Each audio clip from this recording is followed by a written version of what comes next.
discusión. En la discusión hacen la comparación de su caso con otros casos que hayan sucedido a nivel mundial. La serie de casos es igualito como ven, ¿no? El plagio es acá, en su nombre dice, pero no siempre dice en su nombre. Entonces, el reporte de caso va a tener casi lo mismo que una descripción del caso. Introducción, descripción de casos o serie de casos y discusión, donde van a comparar lo que han encontrado con lo que ha encontrado otro autor en otra parte del mundo o en su mismo país.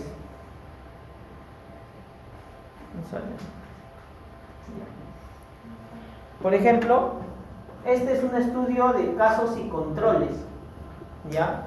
En este caso, estamos hablando de factores asociados al abandono de tratamiento antituberculoso convencional en el Perú. Un estudio realizado en 5 años, en el año 2011, publicado en el año 2012. ¿Cuál creen acá que sea el outcome, la variable principal? Es un caso y control. ¿Cuáles serían los casos? ¿Cuál creen, según ese título, que serían los casos? Miren el título, factores asociados al abandono del tratamiento antituberculoso. ¿Cuál creen que sean los casos y cuál creen que sean los controles?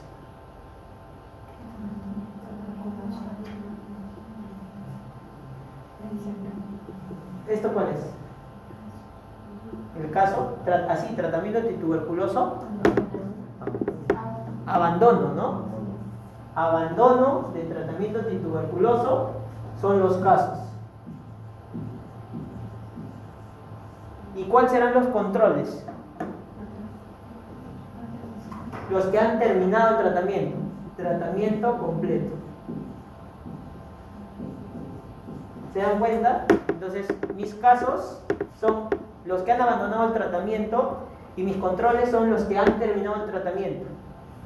Que han encontrado algunas características que lo pueden ver, ahí está la bibliografía donde lo pueden encontrar ese artículo, y van a encontrar esas características que hacen de que una persona abandone el tratamiento. Entonces, ¿para qué nos sirve esto? Para poder reforzar, para poder intervenir en los factores que pueden hacer de que una persona abandone el tratamiento. Por ejemplo, que tenga hacinamiento. Entonces, dentro del tratamiento de la tuberculosis, como propuesta una visita domiciliaria y incentivar a de que haya ventilación en los hogares, etc. Entonces, de esa manera se encuentran alternativas, se encuentran soluciones. Ese es un estudio de casos y controles. Este de aquí es un estudio de cohortes, el más representativo a nivel mundial, el estudio de Framing. Es un estudio que ha iniciado hace aproximadamente más de 40 años, que todavía sigue. Es un estudio de cohortes. Gracias a este estudio han descubierto de que el colesterol alto te predispone a hacer un infarto, que el hacer actividad física te protege para que hagas infarto o desarrolles enfermedades cardiovasculares. Gracias a este estudio encontraron y pusieron los límites de los valores de presión arterial. Gracias a este estudio descubrieron que el consumo de tabaco incrementa el riesgo de hacer un infarto. ¿Por qué? Porque este es un estudio que han iniciado, imagínense cuántas personas, este es el seguimiento, aproximadamente 65 años desde la examinación de los primeros pacientes en el año 1948, que fue cuando comenzó este estudio y que todavía sigue. ¿Por qué? Porque gracias a este estudio se están descubriendo bastantes cosas. Entonces, un estudio de cohortes es un estudio de seguimiento desde hoy hacia adelante, hacia el futuro, con el objetivo de buscar algunas características que puedan ayudar. Vamos a hablar rápidamente de este evento, que es el caso talidomida. Esta es una introducción a los ensayos clínicos aleatorizados. ¿Por qué es importante hablar del caso talidomida? Porque el caso talidomida, la talidomida es un sedante anestésico, antiemético, que fue utilizado en las pacientes gestantes hace muchos años. Y esto, ¿por qué es importante mencionarlo? Porque esta talidomida, antes no había tanta regulación con el uso de medicamentos. O sea, uno diseñaba un nuevo medicamento y no tenía que pasar tantos controles para poder ser utilizado. Esta talidomida fue utilizada en gestantes que tenían una patología que se llama hiperemesis gravídica.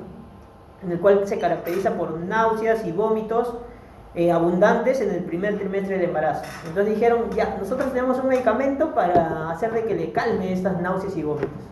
Ok, dijeron, ya, hay que utilizarlo. Lo utilizaron y este fue el efecto.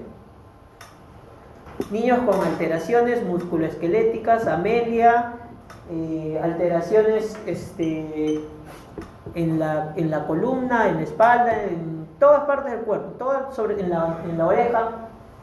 Entonces, este estudio demostró, digamos, este caso demostró de que los medicamentos habían causado esto. ¿Cómo se reportó? Lo reportó primero este autor en un reporte, como un reporte de caso, lo reportó. Después vino este autor Lenz y también hizo un reporte de algunos casos, aproximadamente unos 6 casos. Y gracias a esto se detuvo la comercialización de este medicamento. Entonces, ¿fue importante un reporte de caso? En ese tiempo sí fue importante, y gracias a eso se observó y se describió estas alteraciones musculoesqueléticas y se detuvo el uso de la talidomida porque tenía un efecto teratógeno. Después, este caso, el caso Tuskegee, en el cual comenzó en el año 1932. ¿Cuál era el objetivo? Conocer la historia natural de la sífilis. La sífilis es una infección causada ¿por qué microorganismo? Están llevando a microbiología, creo, ¿no? ¿Sí? Es una pregunta de su examen. Le pregunté a su doctor. ¿Quién causa la sífilis? ¿Joshua causa la sífilis? Sí. ¿Quién causa la sífilis?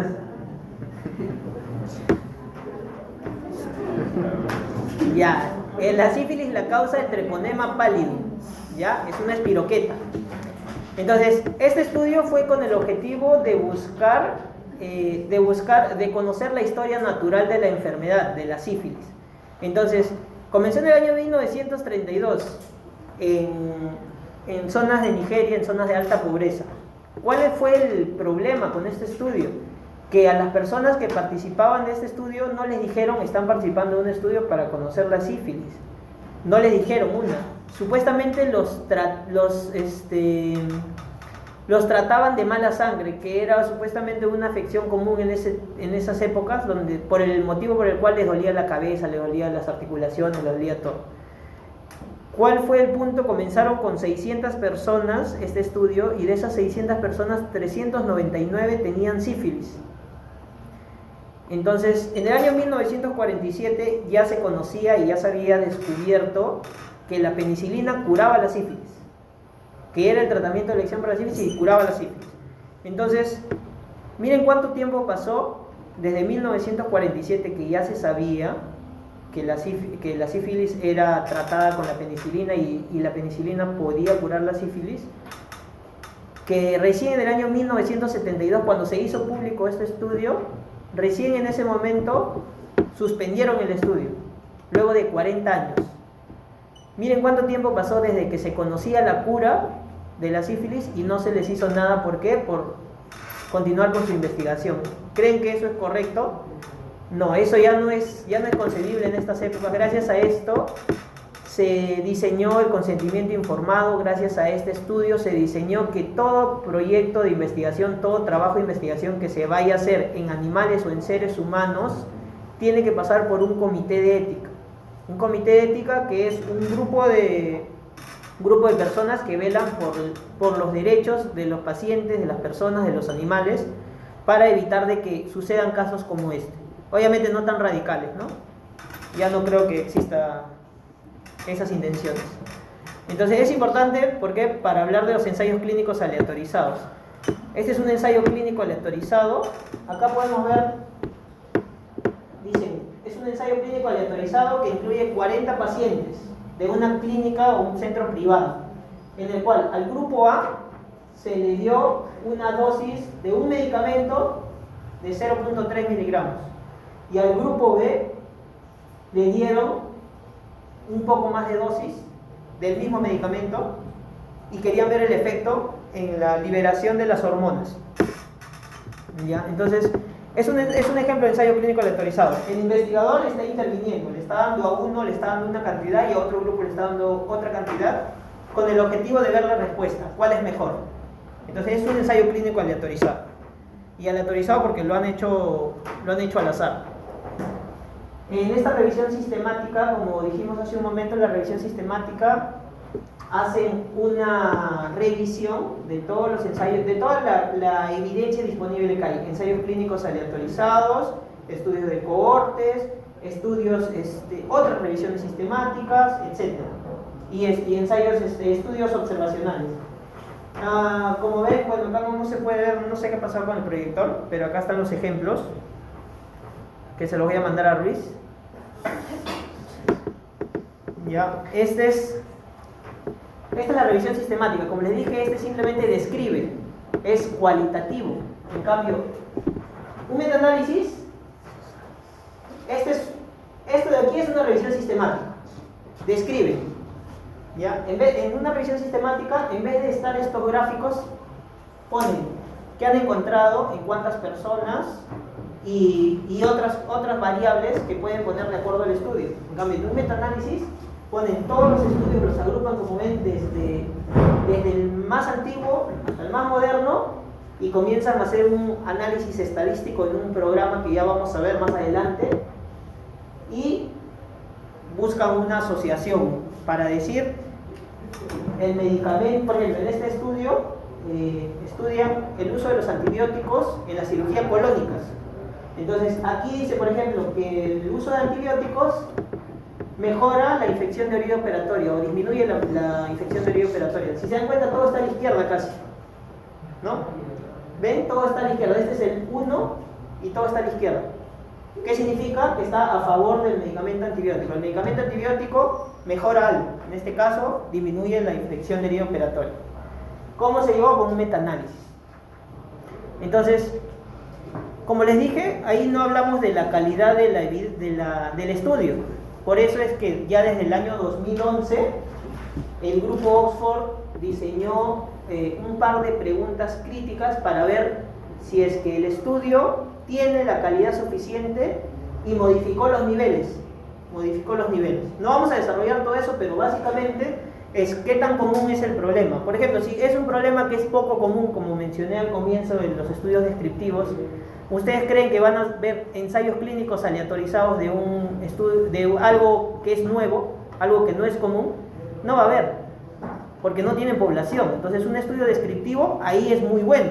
Como ven, miren, en encuesta demuestra aleatorias locales y actuales. ¿Dice revisión sistemática acá? No, porque no es común.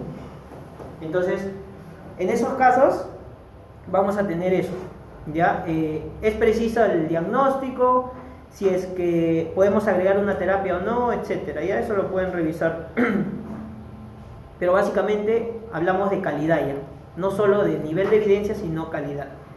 Entonces, aquí estas recomendaciones GRADE también se han modificado con el transcurso de los años, en el cual nos da el nivel de calidad, no solo ya la calidad de la evidencia, sino el nivel que tiene de calidad. Una calidad alta, moderada, bajo, muy baja. ¿Qué me conviene a mí para tomar una decisión clínica para, por ejemplo, darle un medicamento X en un infarto? ¿Un estudio o un nivel de calidad alto o muy bajo? Alto, ¿no? Eso es lo que buscamos, niveles de calidad alta. Y eso es lo que se reporta. Entonces, como mencioné al comienzo, los estudios observacionales y los ensayos clínicos no significa que siempre un ensayo clínico o un estudio aleatorizado va a ser mejor que un estudio observacional. Hay algunos factores que hacen de que un estudio aleatorizado disminuya su nivel, disminuya la fuerza con la cual se puede recomendar. Por ejemplo, si hay sesgo. Sesgo es error. En este caso, como dijimos, sesgo de selección. Yo intencionalmente selecciono a los que yo creo que se van a mejorar con ese medicamento, con esa dosis. ¿Para qué? Para obtener respuesta y hacer de que mi medicamento que estoy incentivando se venda. Riesgo de sesgo. Inconsistencia, en cual los valores estadísticos no son tan precisos, son muy amplios. Entonces, como que no es específico, no es que esto se complementa con la precisión.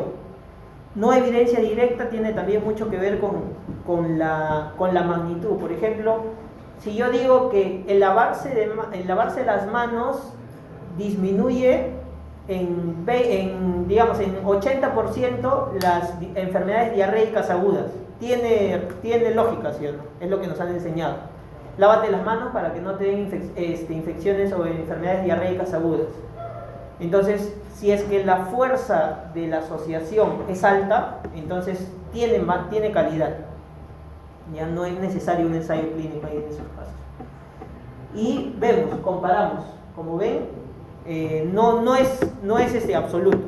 Por eso es que esta es la nueva recomendación. Como ven, ya no es recto, ya no es absoluto, es curvo. ¿Por qué? Porque hay que mejorar la calidad. Si un ensayo clínico aleatorizado no es de calidad, ¿se puede igualar al estudio de Framingham? El estudio de Framingham puede ser mucho mejor que un ensayo clínico aleatorizado que no tenga suficiente calidad. ¿Y por qué sacaron esta revisión sistemática y metaanálisis? Porque lo que les dije, la revisión sistemática y metaanálisis, ¿qué hace? Busca la mejor evidencia disponible en todos estos, que va desde arriba, desde los ensayos clínicos aleatorizados, estudio de cohortes, casos y controles y reporte de casos, etc. Entonces, cambiemos esto de que estamos esperando una revisión sistemática o un metaanálisis. ¿Por qué? Porque tenemos que evaluar la calidad primero, ¿no? No solo es que alguien viene y dice, ¿saben qué? Cuando ya estén en cuarto año, doctor, he traído un ensayo clínico aleatorizado que ha sido publicado el día de ayer a las 11 de la noche en New England Journal of Medicine. Aquí está. Dice de que este medicamento es mejor que este medicamento. Entonces, si el doctor se deja sorprender y está pensando en el enfoque antiguo y dice, ¡wow! Dice, ¿no? Pero los doctores que leen, que saben, que conocen de evidencia, dicen, a ver, un momentito. Vamos a ver cómo lo han hecho. Vamos a evaluar cómo lo han hecho. En esta misma práctica viene un estudiante y dice, doctor, yo he traído un estudio observacional con 1000 personas seleccionadas aleatorizadamente, de manera aleatoria, en el cual se ha encontrado de que el medicamento tal disminuye tanto, la estancia hospitalaria, por ejemplo. Entonces, ¿a cuál le creería más? ¿A un estudio observacional que está bien hecho o a un ensayo clínico aleatorizado que está mal hecho? Eso tienen que sopesarlo. Conforme lean, conforme vayan leyendo, van a darse cuenta de que algunas veces, no solo porque sea un ensayo clínico aleatorizado es mejor. ¿Sí? Y esto es lo que conversamos al comienzo. Si el investigador tuvo control o intervención sobre nuestra exposición, sobre nuestro outcome, es un estudio experimental. Si es que no la tuvo, es un estudio observacional. Si es que fue aleatoria la asignación o escoger a la población a quienes reciben y quienes no, es un estudio aleatorizado y un estudio no aleatorizado. Si es que un estudio observacional tiene grupo control, es un estudio analítico. Si no tiene grupo control, es un estudio descriptivo. Ahí dice descriptivo. No se ve, pero dice descriptivo. Si es un estudio analítico, lo que dijimos, ¿qué se registró primero? Si primero se registró la exposición y luego el outcome, ¿cómo se llamaría? Un aporte, seguimiento, Framingham. Si primero fue el outcome y luego fue la exposición, un estudio de casos y controles, porque ya pasó ya. El outcome ya sucedió. Yo quiero saber qué hizo de que le suceda. Casos y controles. Y si pasa al mismo tiempo, es un estudio transversal. ¿Les quedó alguna duda? ¿Alguien tiene alguna pregunta? Sí, el estudio de cohortes, ¿cuánto tiempo tiene que ser? Ah, ya. El estudio de cohortes no es un tiempo específico que tú tienes. El investigador selecciona. Yo quiero hacer un estudio de cohortes de 2 meses. O un estudio de cohortes de 6 meses. ¿Qué lo diferenciaría de una transversal? ¿Por qué? Porque el estudio de cohortes, por ejemplo, yo hago varias intervenciones, varias mediciones. El estudio transversal yo hago una sola medición, como una fotografía. ¿Entiendes? O sea, acá, por ejemplo, yo tengo un seguimiento 2 meses y acá también puede ser 2 meses. Imagínate, 2 meses, 2 meses. Pero la diferencia es de que acá yo hago una medición al mes, a los 15 días, a los 2 meses y así. En cambio ahí solo una sola medición. Ya, esa es una de las muy buena pregunta. Puede ser para el examen. ¿Alguien más? Ya. Entonces, esa fue la primera clase. Vamos a ver la parte para que entren compañeros. Según su sílabus, tendríamos que hacer planteamiento del problema. ¿Ya? Vamos a esperar unos 5 minutos para que no se traumen.